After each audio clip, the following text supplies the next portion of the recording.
senantiasa beribadah meskipun ia tidak dijanjikan balasan surga.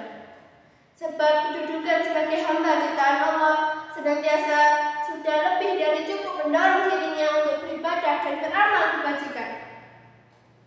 Hikayat tersebut mengajarkan bahwa kewajiban seorang hamba adalah menaati perintah Allah dan meninggalkan larangannya. Allah Ta'ala tidak memiliki kewajiban apapun terhadap hambanya. Hanya saja dengan kemurahan dan karunia-Nya, Allah Ta'ala membalas ibadah hambanya dengan ridhonya, ampunannya, dan surganya, sehingga tidak ada balasan apapun, ampunannya dan surganya, jika seseorang hamba tidak beribadah kepadanya. Jamaah yang dimuliakan Allah, malam ini kita berada di malam ke-29 bulan Ramadan tahun ini. Malam ini merupakan malam ganjil terakhir dalam bulan Ramadan tahun ini. Bisa jadi ia juga menjadi malam terakhir bulan Ramadan tahun ini, apabila Ramadan hanya berjumlah 29 hari.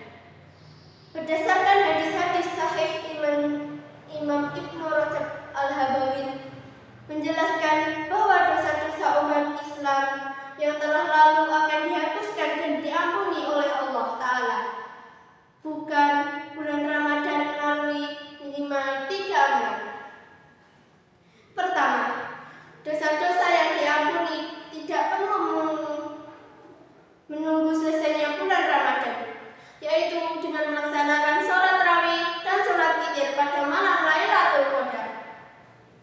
Kedua, dosa-dosa yang baru akan diampuni ketika bulan Ramadan telah sempurna, yaitu pada malam ke-29 atau ke-30 Ramadan. Ampunan ini diperoleh dengan 2 amalan: melakukan syahum Ramadan pada siang hari dan melakukan sholat tarawih witir pada malam hari.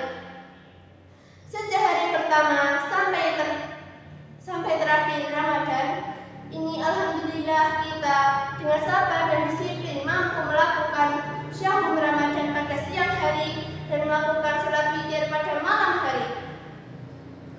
Kita berharap semoga Allah Subhanahu wa Ta'ala berkenan memberikan balasan terbaik dan mengampuni dosa-dosa kami yang telah lalu sesuai janji Rasulullah SAW. Amin. Jamaah yang dimuliakan Allah, selanjutnya kita perlu memperhatikan beberapa catatan yang diperlukan pada umat Islam. Catatan pertama, mayoritas ulama menegaskan bahwa sahum Ramadan, sholat tarawih, dan sholat witir itu dapat menghapuskan dosa-dosa kecil pada masa lalu dengan satu syarat, yaitu kita menjauhi dosa-dosa besar. Jika kita tidak meninggalkan dosa-dosa besar, maka ketiga amalan tersebut tidak akan mampu menghapuskan dosa-dosa kecil kita. Agar dosa besar kita itu dihapuskan, kita harus melakukan taubat nasuha. Hal itu berdasarkan sabda Nabi SAW. Sholat 5 waktu, sholat Jumat ke sholat Jumat berikutnya, dan syahum Ramadan ke syahum Ramadan berikutnya itu menghapuskan dosa-dosa kecil di antara amalan-amalan tersebut, dengan syarat dosa-dosa besar telah dijauhi. Hadis riwayat Muslim. Jamaah yang dirahmati Allah, catatan kedua, biasanya balasan pahala dan bulan Ramadan ini berkaitan dengan amalan-amalan soleh yang ditunaikan secara sempurna dengan memenuhi syarat-syarat rukun-rukun dan adab-adabnya. Jika amalan yang dilakukan kurang sempurna, pahala untuknya juga ikut berkurang. Imam Ibnu Rajab Al-Hambali menyatakan, syahum dan seluruh amalan lainnya itu diperlukan bagaimana sholat ini. Siapa melakukan secara sempurna, niscaya ia termasuk golongan sebaik-baik hamba Allah. Adapun siapa mengurangi tekannya, maka kecelakaan untuk orang-orang